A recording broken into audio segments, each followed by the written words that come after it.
ఈరోజు సెబీ అనిల్ అంబానీని సంబంధించిన కంపెనీలను 5 సంవత్సరాల పాటు సెక్యూరిటీ మార్కెట్లో వాణిజ్యం నుంచి నిషేధించింది. అటు చూస్తే ముఖేష్ అంబానీ కంపెనీలు ఈరోజు మార్కెట్ను శాసిస్తున్నాయి. దీనికి ఎన్నో కారణాలు ఉండొచ్చు. కానీ ఒక విధంగా ఆలోచిస్తే ముఖేష్ మరియు అనిల్ ఇద్దరూ ఒకే గదిలో తండ్రి ధీరూభాయ్ అంబానీ వ్యాపారం చేయడాన్ని గమనిస్తూ పెరిగారు. వారిద్దరూ ఆయన వద్దే శిక్షణ పొందారు. కానీ ఒకరికి అఖండ విజయం ఎదురైతే మరొకరు నిరాశను చవిచూశారు. ముఖేష్ మరియు అనిల్ సోదరులైన వారి మధ్య వారి ప్రాథమిక ఆలోచన విధానంలో తేడా ఉండేది. అనిల్కి చాలా కొత్త విషయాలలో తలదూర్చడం ఇష్టమైతే ఒకే పనిని ఎన్నుకుని పర్ఫెక్ట్గా చేయటం ముఖేష్కి ఇష్టం. అనిల్ ఎప్పుడూ స్పీడ్ కోసం చూస్తే ముఖేష్ లోతు కోసం చూసేవాడు.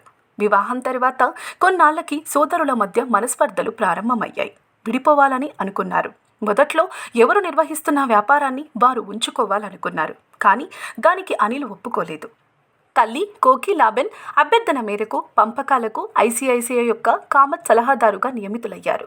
ఏ వ్యాపారాన్ని విభజించకూడదని నిర్ణయించారు. వ్యాపారాన్ని పూర్తిగా ఒక పార్టీకి బదిలీ చేయాలని నిర్ణయించారు. ముఖేష్ పెట్రోకెమికల్ వ్యాపారంలో ఉన్నాడు. దానిని బాగా నిర్వహించేవాడు. అనిల్ ఫైనాన్స్ మేనేజ్మెంట్ చేసేవాడు. తద్వారా ముఖేష్కి పెట్రో రసాయనాలు లభిస్తాయని, అనిల్ ఫైనాన్స్, ఎనర్జీ వ్యాపారాన్ని కొనసాగిస్తాడని స్పష్టమైంది. కానీ అనిల్ టెలికాంను కోరుకున్నాడు. అది ముఖేష్ బిడ్డ అవడంతో అయిష్టంగా ఉన్నాడు. అతను టెలికాం కోసం గొప్ప ప్రణాళికలను రచించుకున్నాడు. చాలా కష్టంతో ఆ వ్యాపారాన్ని అనిల్కి అప్పగించాడు. విడిపోయిన తర్వాత అనిల్ పెద్ద మొత్తంలో నగదు, వేగంగా అభివృద్ధి చెందుతున్న టెలికాం, ఫైనాన్స్ మరియు మంచి ఇంధన వ్యాపారాలు ఉన్నాయి. ముఖేష్కు ఒకే ఒక సంస్థ రిలయన్స్ ఇండస్ట్రీస్ మాత్రమే ఉంది. విభజన తర్వాత భవిష్యత్తులో ఒక్క నిమిషం కూడా వృధా చెయ్యనని ముఖేష్ అంటే, విభజన సమయంలో తనకు మార్గనిర్దేశం చేసినందుకు అనిల్ తన భార్య టీనాకు బహిరంగంగా కృతజ్ఞతలు తెలిపారు. అనిల్ ఆడంబరమైన జీవనశైలిని ఇష్టపడేవాడు. అరుదుగా వ్యాపారాన్ని సూక్ష్మ స్థాయిలో నిర్వహించేవాడు. ముఖేష్ ఏమో గంటల తరబడి బ్రేక్ లేకుండా సమావేశాలను నిర్వహిస్తూ వ్యాపారాన్ని సూక్ష్మ స్థాయిలో చూసుకునేవాడు.